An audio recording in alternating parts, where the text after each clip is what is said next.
Hey y'all, Zach McDonald, your real estate agent with Real Property Associates, and this is my Seattle real estate market update for May 2020. Many people are still asking me what's going on with the real estate market. How's the housing market doing, especially given that we're still walking through the coronavirus pandemic.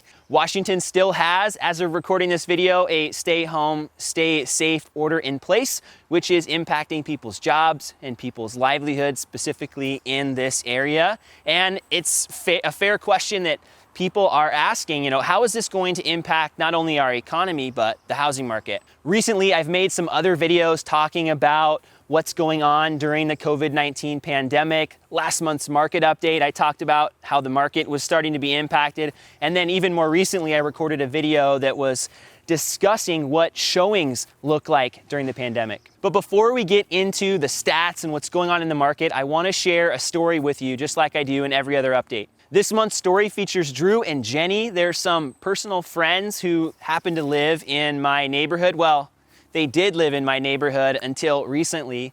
They decided that they wanted to buy a bigger home. They're building a new construction home, which is super exciting for them.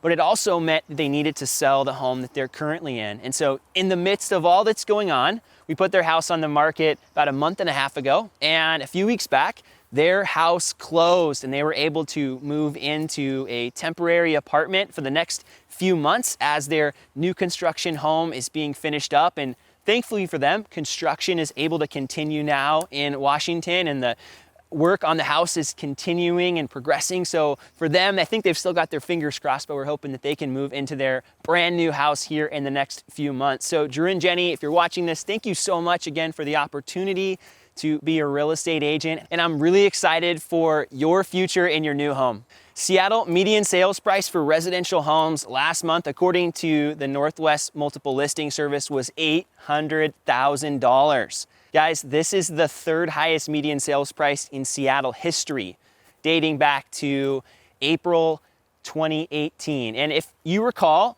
April 2018 was the highest point that the housing market ever reached, $802,000 median sales price, according to Northwest MLS data. And after April 2018, we saw a correction in the market for 8 months straight. We saw home prices decline in Seattle.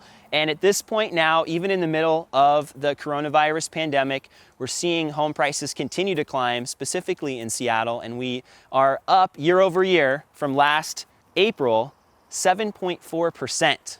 Interestingly, in Edmonds, which is where I live with my family, Edmonds set a record median sales price in the month of April. Additionally, in King County and Snohomish County, the two counties that I service, home prices were also up year over year. A few other stats you might find interesting. In Seattle last month, new listings coming on the market. We had 709 new listings come on the market, which is 36% lower than we saw last year in 2019. And in 2018, we had 866, which is quite a bit less than last year as well, but still considerably more than we had this year.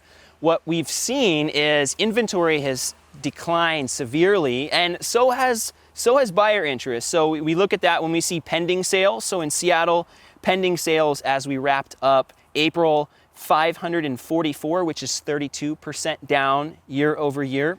I think that's interesting to note because you're seeing a decline in new listings coming on the market, and you're also seeing a decline in pending sales, but both of those are very similar stats. We had a 39% decrease in new listings and a 32% drop in pending sales. So we're seeing that the buyers and sellers are both taking breaks at about the same rate. Closed sales as well, sales that would have gone pending in March and closed in April, were 512, which is 33.2% down year over year. In 2019 and 2018, we were in the 700s there. So we're seeing fewer closed sales as well. But again, we're in that same ballpark, in that 30% range decline in new listings, pending sales, and closed sales. So where does that leave us with current homes on the market? At the end of April, there were 795 houses for sale in all of Seattle, and single family houses is what we're talking about. 30.7% down year over year. Last year, there were 1,147 houses for sale in Seattle.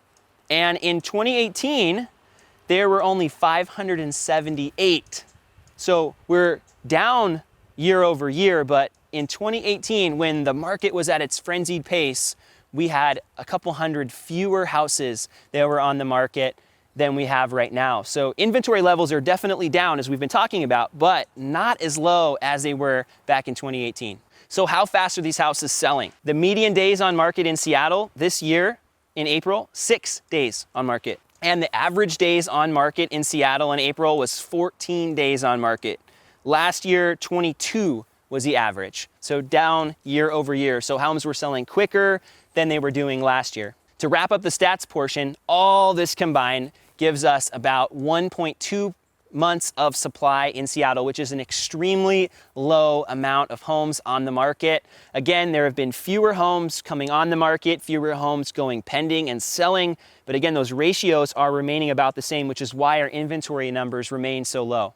Before we jump to the application part of this update, I want to share a few influencing factors to consider. The first one being mortgage rates.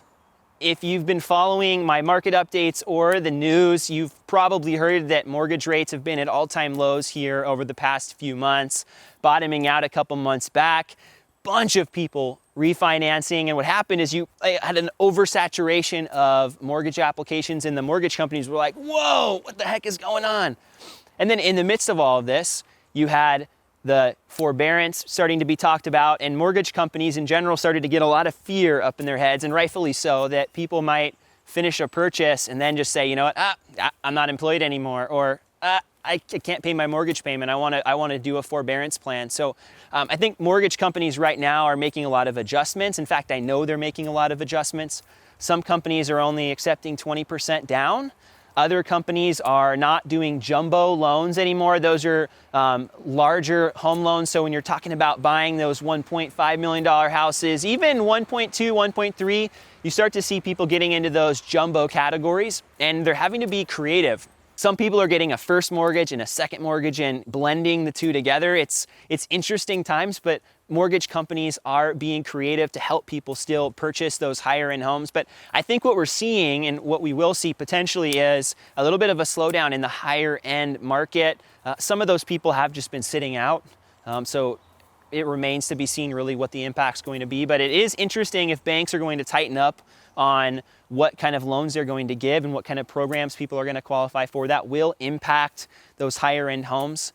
So far in the more middle range, there is still a lot of activity. We're still seeing multiple offers on properties. I've had listings over the past few weeks get multiple offers, sell in a couple days. I had one where it closed in 12 days. Even in the middle of all this, there have been delays. A few of them have had delayed closing dates because of appraiser scheduling and things like that. But overall, so far, home prices have remained steady, and the market has still continued to move because people still need to buy and people still need to sell. Jobs are another factor to consider. There are a lot of people filing for unemployment right now, and I guess my wife would qualify for that as well. She works at the local athletic club 4 hours a week and has not been able to work the last few months teaching swim lessons at the athletic club. And so for her, she would count as an unemployed person. She hasn't actually applied for unemployment, but I know there are a lot of people in her position that have applied for unemployment. I know there's a lot of people that have lost jobs and been impacted.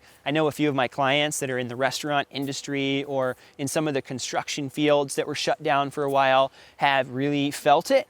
And then I also have a bunch of clients. I'd say the majority of the people that I know and work with, at least in this area, have not been impacted in the sense of their financial well-being. A lot of their lifestyle has changed, maybe having kids at home and trying to juggle kids and continue working. But a lot of the people I know that I work with specifically haven't been as impacted as far as their lifestyle and their jobs. It's more been adapting to the stay-home order, but still being able to work from home. But again, these next few months, it's going to be really interesting to see what happens, how Washington opens up and starts to get people back to work.